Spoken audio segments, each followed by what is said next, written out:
Yo, once again, it's on. Back at you one more again, Real Kens TV and the House Like Kitchen Sinks. You know, I got a phone call a couple days ago, and it was somebody that was actually calling me on Facebook Messenger. I didn't know who it was, so I really, just ignored the call, and they called a couple times, and I continued to ignore the call.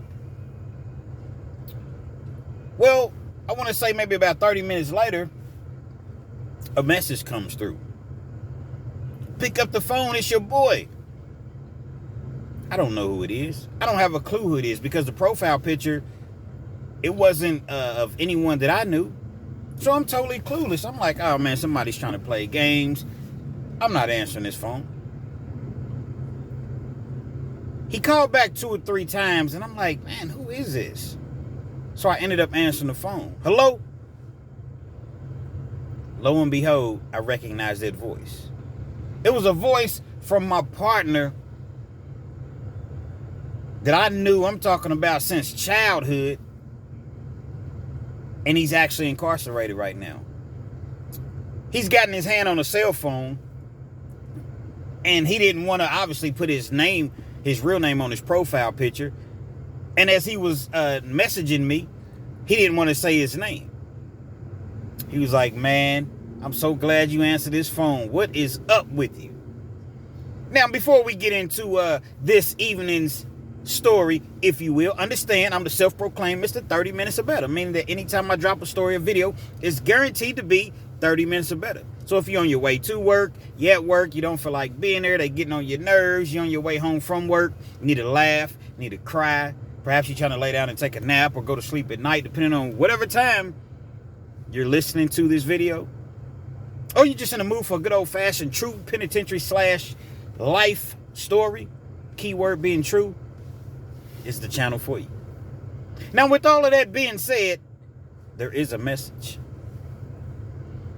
So we're talking on the phone and we chopping it up or what have you, and it's been so long since I actually talked to him. It's like, wow, man, how you been? Now, that seems to be a kind of a weird question to ask somebody, considering that they're locked up. But hey, it's just what it was, man. He wanted me, I told him what I was doing, as far as, the YouTube channel or what have you. And he actually went onto my channel and watched several of my videos. And he said, bro, I'm proud of you, man. Now, obviously, I'm not going to say his real name, so we're just going to refer to him as Tay. I'm proud of you, bro. You changed your entire life, man. Hopefully these kids will listen to you. Hopefully these kids will understand that you're not just on here making up anything, and that this too can happen to them, what's going on with me. He wanted me to tell you all this story, his life story, or how he ended up in the situation that he's in, being in the feds. It's not in the state, he's in the feds. Gets out of jail, gets out of prison, I want to say right around, I'm trying to think, this was so long ago, maybe 2000, he comes home. I'm still incarcerated at the time. He comes home.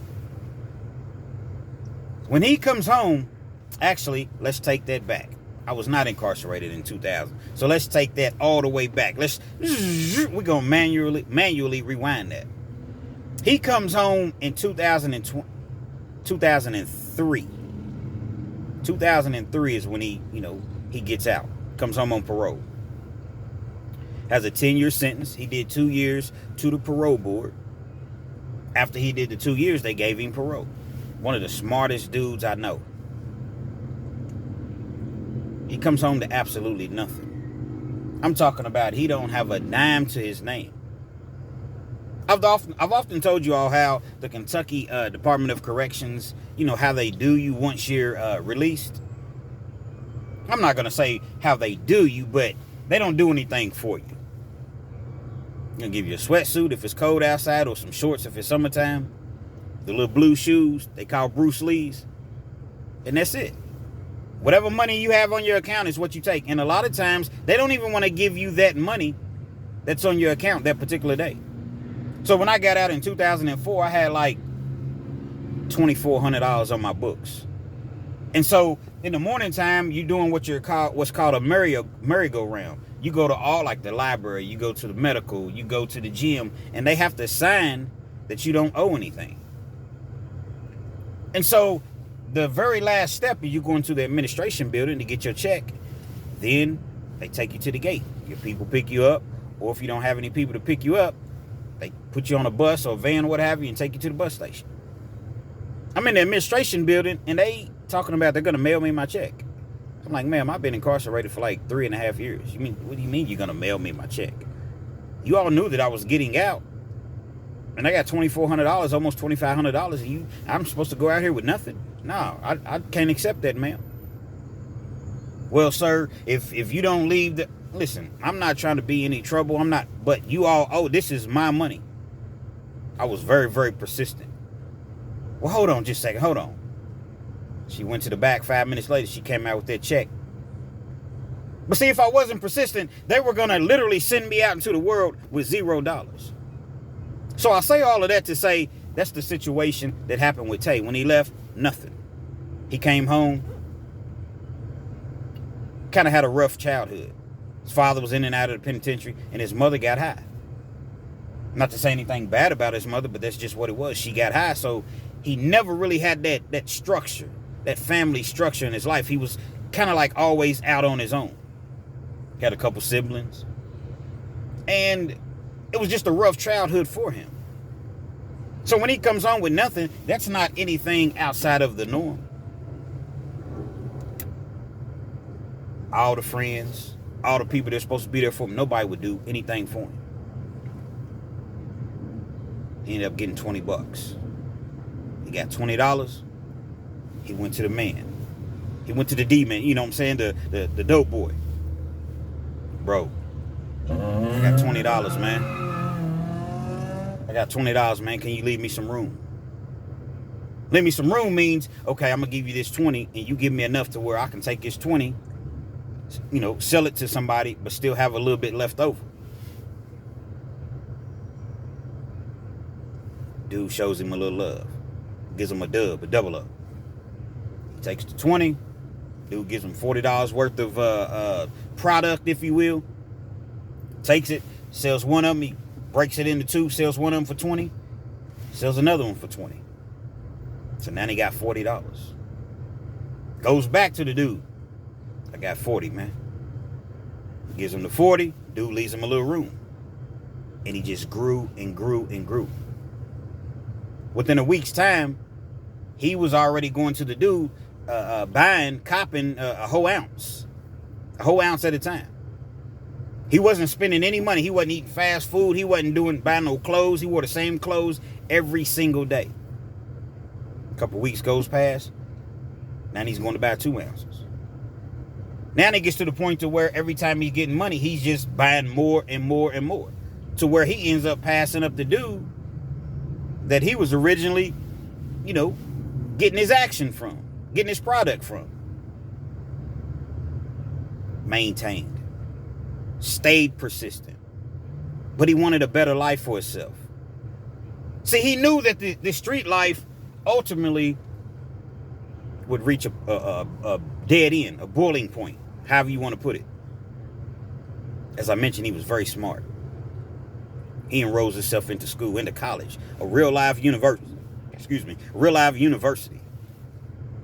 So he's in the streets, making his money, toting that iron, but he's not trying to bother anybody. It's just for his personal protection. And he's going to college, taking 15 hours, credit hours, paying right out of his pocket. No financial aid, anything. He's paying right out of his pocket, man, to get his education. He's grinding. I'm talking about he's grinding the whole time, man. And now his money it's gotten to the point to where he just got like some serious dough. I ended up coming home. I got out the following year, 2004. I didn't see him for a while. So I ended up running into him because I had a picture booth. Now, the picture booth is basically, I would go to events, parties, and things of that nature, and I would set up a picture booth, and, you know, people would pay for the pictures. Not a lot of people were doing that here at this particular time. I ran into him one night. Actually, he was at a party, and he seen me. He was like, bro, what's up, man? I respect your hustle. I respect your grind, man. I'm trying to get down with you as far as, you know, I got some money that I like to invest or whatever. I'm trying to go legal. I'm trying to get out of these streets. All right, man, that's what's up, man. Just holler at me. Well, he really, really continuously hollered at me. But I didn't want to go in that direction. I knew that he had some money, but I didn't want to accept money from anybody, and then the business doesn't go well, and then they looking at you like, man, I done gave you $20,000, $30,000, man. And so it was one of those things to where I just chose to stay away. Like, I was really trying to, I wasn't better than anyone else, but I was really trying to straighten my life up. You know, I didn't want to go back to prison. And at the same time, he was trying to straighten his life up as well, but yet he was 1 foot in, 1 foot out. He continues to get his money. He's stacking. Now he's driving, I'm talking about Lexus. He's going on vacations. They in Miami. They on the boats. But through it all, he maintained like a 3-point-something GPA while he was in college. And you fast forward 4 years, he graduates from college. The entire time that he's been home, because he got right to it. He didn't wait 6 months. He didn't wait. Well, he took, you know, probably 6 months before he went to school. But he didn't wait years or anything. Once he got his money up and he had enough money he got right to it. This dude has so much bread. I'm talking about, I don't know, I don't necessarily want to say he was a millionaire, but I know that he saw $1 million. He's kind of low key with it just as well. He's not out there on the front lines like he was when he first came home. He got soldiers. He got foot soldiers. So the people, they're really not even seeing him. Yeah, you have individuals that's gonna see him, but the people that's kind of like towards the bottom, if you will, they're not even seeing him. Obviously, he don't want to have his face out there. He's not trying to be hot. He's not trying to, you know, go back to the feds or the state or what have you. He's not trying to go back to jail, prison, period. So he's very, very strategic. He was very, very smart. He was messing with this young lady. Now, he had several different young ladies that he dealt with because he wasn't in a committed relationship or married or anything like that. So he's a young dude or what have you. He's messing with this young lady. That was one of his spots, to where he kept one of his safes at. I want to say he had 35, 40,000 in this particular safe, but it was no work, it was no product or anything like that. That was just, you know, like I said, somewhere to where he felt safe, he felt comfortable with her. He kept his money there, some of his money. She had a son. At the time, the son was maybe 10 or 11 years old, and the son's father never really came around much. He wasn't from here. He was from a different state. He was from down south. So he comes into town and he notices there's a safe in the house. He notices that there's a safe in the house, but because see what would end up happening, he would come over to see his son, and the son being 10, 11 years old, he loved his daddy, but the mother wouldn't be there. She's off working. You know, they got 4 or 5 kids. Well, she has 4 or 5 kids. So she's working. He would allow his daddy to come into the house. What's up, son? How you doing or whatever? You know, give him a little money. But he would never tell his mom that he allowed his daddy into the house. So I mentioned he seen the safe. Now, when I say he gave him some money, like $2 or $3, you know, nothing major. One day he's right around the corner. He calls the son. Son, I need you to come down to the store. I got something for you. I need you to meet me at the store. Okay, Dad, I'm coming. Like I said, 10, 11 years old. Okay, Dad. The little dude, he's walking to the store. As he walks to the store, he sees his son turn the corner. Boom, he goes into the house. Door's left unlocked. Broad daylight. He goes inside with another individual. Once he goes inside, the safe is I want to say, I don't know exactly how heavy it was because I wasn't there, but it was another individual, and they were able to grab the safe, put it in the car, and they gone. Leaves there, goes back and meets the son, gives him a couple of dollars, buys him, bag of chips and, stuff that little kids like or what have you at the store. Then he's out. The kid had no clue, the son had no clue that his dad had gone into the house. He had already scoped the information out as far as anybody home with you, you there by yourself or what have you. He was there by himself. His siblings were out playing and activities and stuff like that. It was summertime. Wasn't any school. Safe is gone. The mother comes home. She doesn't notice right away, but at some point she's like, where's this safe at? Y'all seen this safe? That's not like it's a shoebox safe or anything like that. And it wasn't like a heavy safe. But the individual, being that the father, he had already peeped the safe out. He knew that he was going to need help carrying it out. No, ma'am. Nobody's seen the safe. The safe didn't just get up and walk away. Where's this safe at? Nobody knows anything. Maybe Tay came over here and got it. But why would he come and get the safe and not say anything? But who else would have taken the safe? So she calls Tay up.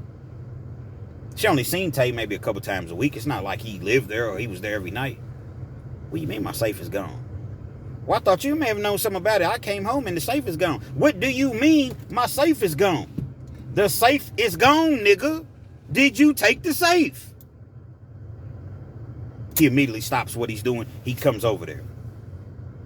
They looking and searching around as though the safe grew legs and just say, you know what, I'm tired of being in this closet over here. Let me go, to this other side of the house. No safe nowhere. Nobody could understand where this safe went. He's looking at her like, what did you do with my safe, man? Who you done had over here? He knew the kids couldn't do anything. They couldn't pick that safe up. Who you done had over here? Man, I ain't had nobody. Who you done had over here that done took my safe? He pulls his gun.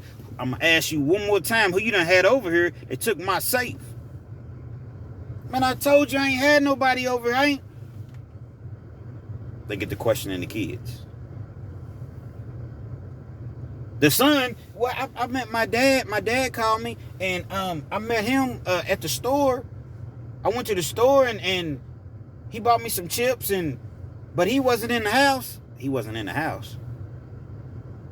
So through interrogating the son, they came up with the conclusion that, oh, this dude then came into the house, tricked his son into coming out of the house so that he could come in along with another individual and grab his safe.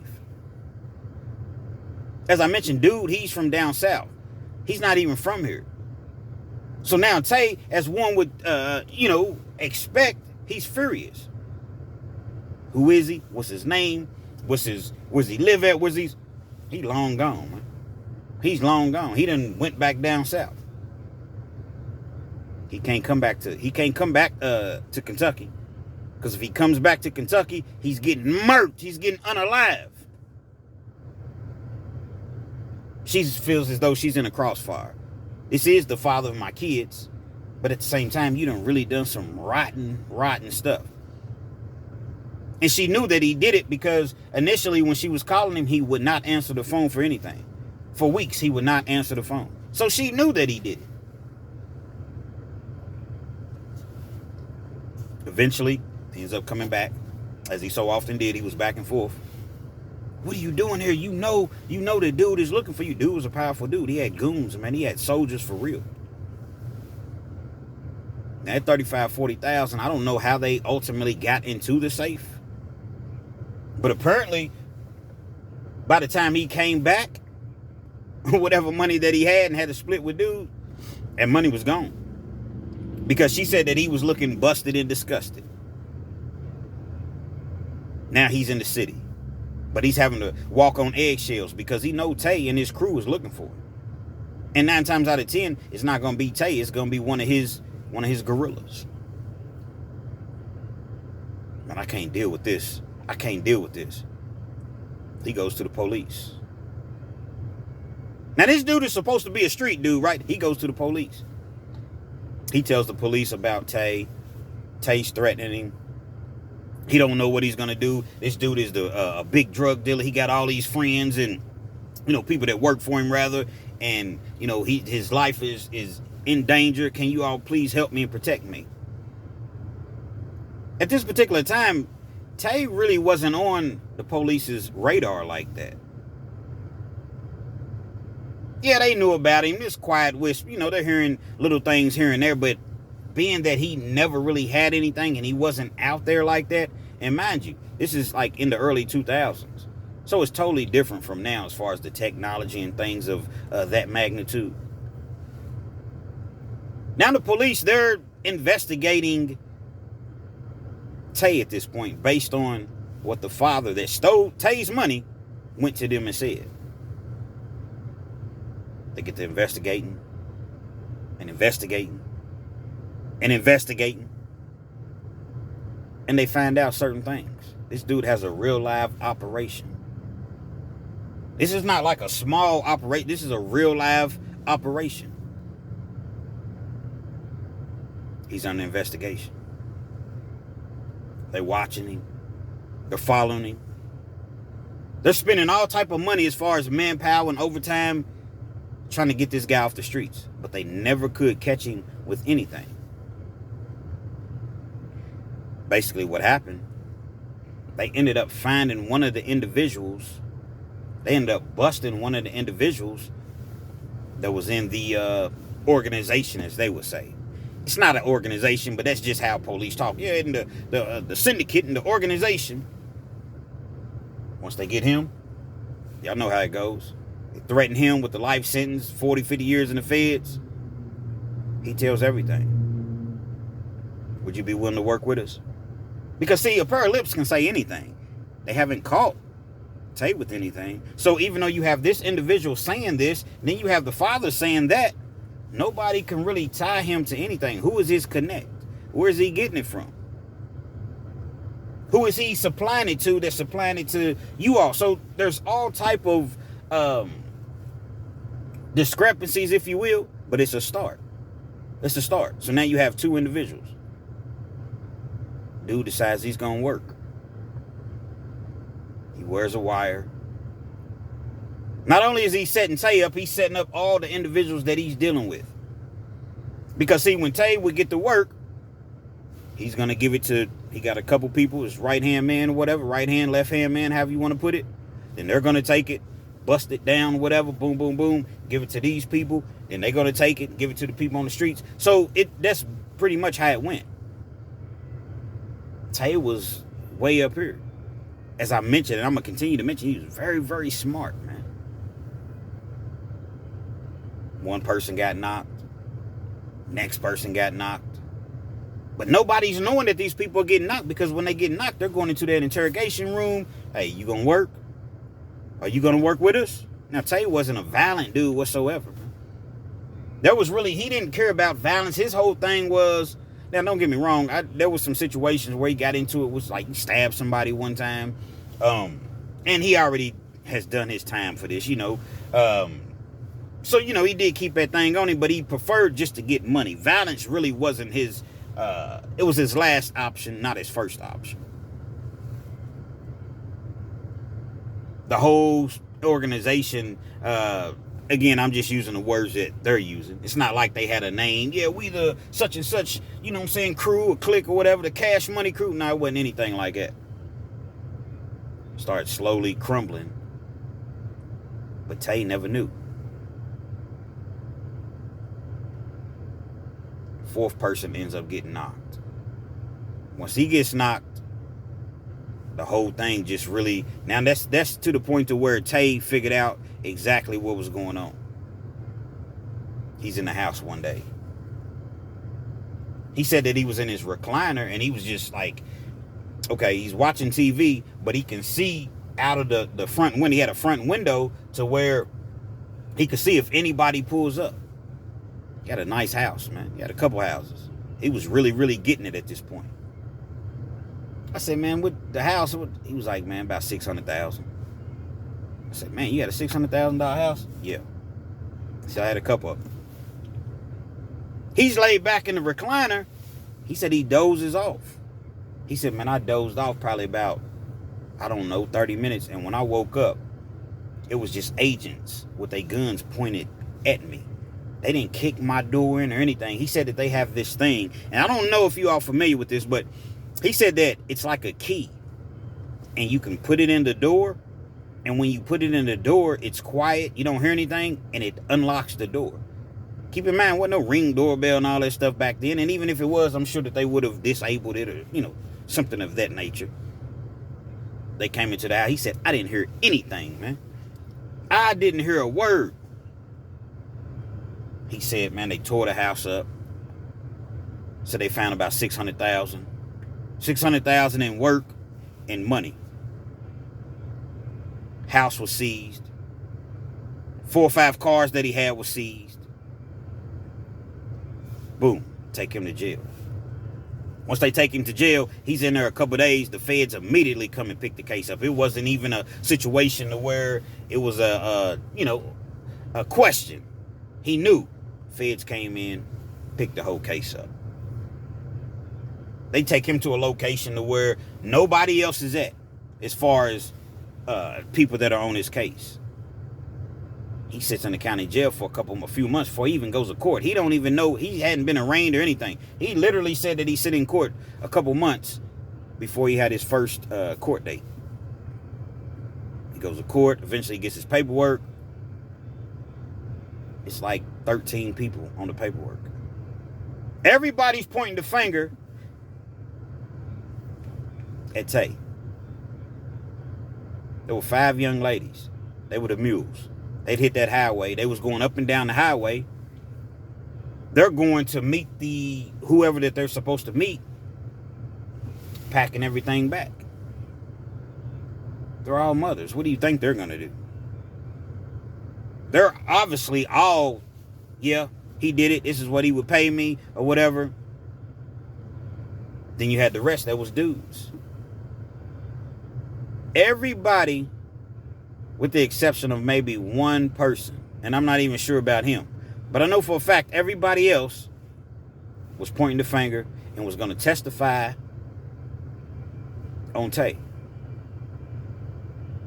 See, you're not dealing with the state, you're dealing with the big boys. You're dealing with the big boys now. Pause. You're looking at a life sentence here. Who's your connect? Who are you getting this from? Speaking of Tay. Now, obviously, Tay told me that he didn't say anything. I wasn't there. So I just have to take his word that he didn't say anything. But now he's in a situation he knows that it's over. So I don't necessarily want to say he don't know what to do, because it's like, there's nothing that I can do. I got all these people that if I go to trial, they're going to testify against me. The feds is going to give me natural life. Life is life in the feds. But his sentencing guidelines calls for him to get, with the amount of money and work that they found, he's facing 40 or 50 years. Luckily, he didn't really have an extensive criminal history. He had a criminal history, but it wasn't extensive. See, the feds, the way that they sentence you, they have mandatory minimums. They have guidelines. And if you take a plea deal and you accept responsibility and you don't drag it out in court, you'll drop a couple levels or what have you. But he was facing so much time, that really wasn't going to do very much. Now, everything helps, but that wasn't really going to do much. Considering that at this point, you're in your 40s. Considering that you're looking at the mandatory minimum as far as your guidelines of 360 months on the low end. See, that's how the Fed sentence you. That's 30 years. You do 85% of your time. 85%. So it's 8.5 years per 10 years that you get. You all do the math. So 24, 25 and a half years. Now, I have heard that, they have some things now to where the First Step Act, I believe, if you all familiar with the First Step Act, y'all jump in the comments and let me know to where you can get good time and for classes that you complete. And hopefully that is true. I know that it's true, but I just don't know exactly who that applies to. I know it's not for violence and sexual offenders and, convictions like that. But I know that they do have something for the feds now to where you can knock some of that time off. He sits in jail for about a year. He's fighting it. But there's really nothing to fight. What are you going to fight? The people that came in, seized his houses. Most of that stuff wasn't in his name anyway, so some of it they seized. Other stuff that they didn't even know anything about, it's not in his name. What do you think people gonna do? Keep it real with you? The other spots where he had his money at, you think they brought him his money?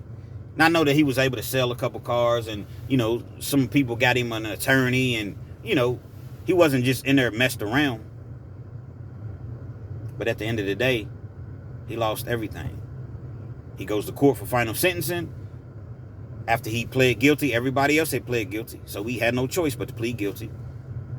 He ended up getting, I want to say, a 40 piece. Because the judge had, there's guidelines. So he may have been facing 360 months, and the judge could have given him all the way up to, the 480 months. It was something like that. Actually, more than 480 months, because he ended up getting 38 years in the feds on a plea deal. 38 years in the feds. Mind you, he's already in his 40s. 38 years. Even with a First Step Act, even with, if he's able to go in there and knock his time down, so instead of him doing 38 years, he's able to come home in 20. Now you 65, 64, 65 years old, man. And all for what? For pictures that you have to show people. Hey, check this out. We was on a yacht right here. Yeah, man, we was popping Chris, man. We was, at Bubbly. Oh, check this out, man. Right here, we was in Vegas, man. We was in Atlantic City. We was hitting them. That's all you got is memories, pictures. All the clothes, the Gucci belts, the Louis, the Rolexes, all the diamonds. Oh, they took all that off his neck. All of that stuff that he had in his house, in his homes, gone. 600,000? I don't know the exact amount. I believe it's like 665,000. Gone. They took all of that. Everybody else, a lot of the dudes ended up getting time. A couple of them got 15. A couple of them got 10. One got, I was actually in court when it happened, as far as, because I knew one of the other dudes, so I went to his court hearing. He ended up getting 7. All of the women got probation, got knocked down to a misdemeanor, got probation. The feds rarely give probation, but they really, really were intricate parts as far as solving this case. They got this guy off the streets, man. In their mind, in their eyes, he was a notorious kingpin, and we need him gone. He's wrecking our community. If you end the game, understand this. Understand this. It's a heavy, heavy price to pay. Not if, but when you get caught. The best thing to do is just leave that alone. Leave the street life alone. Go to school, get your trade, get your job, start your own business. I understand that some of these things is easier said than done, but it's not as though it can't be done. Get your credit together. Be able to show some work history, so that you can go and get you a loan or get you establish a relationship with a bank or credit unions, small banks and credit unions. But when you playing this dangerous game, this street game, you're going to end up in a grave. Or you're going to end up in a penitentiary for life. This man will probably never really get an opportunity to see his kids. Because he's so far away. The feds, man, there's no telling, man. Timbuktu. You all know what Timbuktu's at? It's very, very, very, very, very far away from where your family's at. And that's where you're ultimately going to end up at. California somewhere. Kentucky. California is thousands of miles away. Texas, Oklahoma, Iowa, Utah somewhere, Arizona, New York. Your people can't come and see you. It ain't like they can jump in the car and come and see you. If you have loving and caring family, okay, they may be able to fly out once every, couple years and see you or what have you. But in this particular situation, he didn't really have that. He had just had twins. He had just had twins. He's never going to be able to see those twins grow up. It's a sad situation, man. And he definitely wanted me to share his story with you all. Now, here it is, a guy that had all of this money, and I'm not talking bad about him because he was very generous. Hey, bro, man, you think you can put $40, $50 on my account, man? On my Cash App? I got you, man. No, for real, man. I got you, bro. I understand that people tell you that they're gonna do stuff and then they don't end up doing it. I got you. Put him $100 on there. And I just really thought about this situation, and I'm just like, man, there are so many young people, and it's not just young people, because he wasn't young. He had been in the game since he was young, but it caught up with him in his 40s. So many people headed down this road. There's so many Tays that they don't even understand that they are Tays. So many people that are headed down that road and is going to be in that penitentiary and never get out. Now, being in a situation where you have to take a plea deal because it's like, okay, well, maybe they'll come and change the law. Maybe the president will come through and pardon people after about 20 years, 25 years for drugs or what have you. So I still have a chance. I still have an opportunity. But if I go to trial, it's all she wrote. Good night, Irene. It's over. I'll never get out of prison. Can you all imagine that? Can you imagine? Everybody just take a moment to think about this for a second, if you will. And you can jump in the comments and let me know how you would feel. Take your life right now, everything that you have going on right now, and imagine that they throw you in a jail cell. We know that you did this. They've been watching you, what have you. We have this on you, this on you, this on you. And so you have to take this 360 months, 30 years. If you don't, you'll never have a chance. 30 years, 25 and a half years, maybe less. You might be able to get it down to, 19 or 20 if you take some classes. But again, I don't know exactly how that works. Imagine taking 20 years, 25 years right now out of your life. Some of you are young, some of you are older. You have people that's 30-something, 40-something, 50. 25 years you have to go serve right now. And there's absolutely no way around it. You can't get out of it. Everybody talks about this snitching and people's working. Yeah, people do snitch. People do work. That's how they get the majority of their convictions.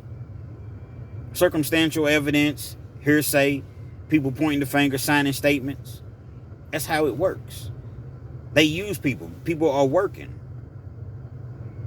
You can't beat the system. You can't beat these people, and especially dealing with these feds, man. I feel sorry for, I feel bad for him. But like he told me, man, don't feel bad for me, man. I knew the game when I got into it. I knew ultimately what could happen, but yet I still chose to play, man. Never be with a woman again. Unless you got the gift of gab and you meet, one of the staff members and they like you, but even that, it's rare. It's very difficult to do. Does it happen? Yeah. So I hear. Allegedly. But no, I do know that it does happen. But again, that's rare. And that's not any sense of normalcy. Hiding and sneaking and calling and sneaking into mop clauses and things like that that's not a normal life. That's not, any sort of sense of normalcy whatsoever. Never see your kids again. I want y'all to imagine this. Never see your kids. Or if you do see them, it's on a video, and the feds, there's a lot of phones. And there's phones everywhere in all the, not all the jails, but you know what I mean. It's always going to be, it's never going to be regular. It's never going to be normal. That's basically what I'm trying to say. You got to eat that nasty food for the rest of your life. It's a hard pill to swallow. If you out here, you woke up this morning and you out here and you don't have any indictments on you, or you don't have any, pending cases, you still have an opportunity. You all still have an opportunity. But that window is a short window, and it will quickly close. Judge is not feeling sorry for you when you go to court. They don't care anything about you grew up in poverty. They don't care anything about, coming up, you know, you had to use the stove for heat in the house because the electric was off or the gas was off in the wintertime. They don't care anything about when you open the refrigerator up and you're looking at your siblings and there's no food in the refrigerator. Only thing it is a open box of baking soda. They don't care anything about kids laughing at you when you go to school and, you know, they got on the Jordans and, you know, the Yeezys or whatever, and you got some you know what I'm saying, some hand-me-down shoes on. They don't care anything about that. But there is a way out, man. Penitentiary and the streets is not where it's at, man. Hopefully somebody takes heed to this. And thanks about my partner Tay that took a plea deal for 38 years. I believe my numbers is right. 38 years. However many months that is. It's a lot of months. Something that you can't even fathom. Real Kens TV. Hopefully you liked the video. Feel free to comment. Definitely share. Subscribe to the channel if you're not already subscribed. And be sure to hit that post notification. So anytime I bring you this action and this heat, you're amongst the first to receive. A lot of people saying they're not getting the notifications as far as when I drop a video. Fret not. Just check the channel. Every day I'm dropping something. I'm dropping it like it's hot every day. Pause.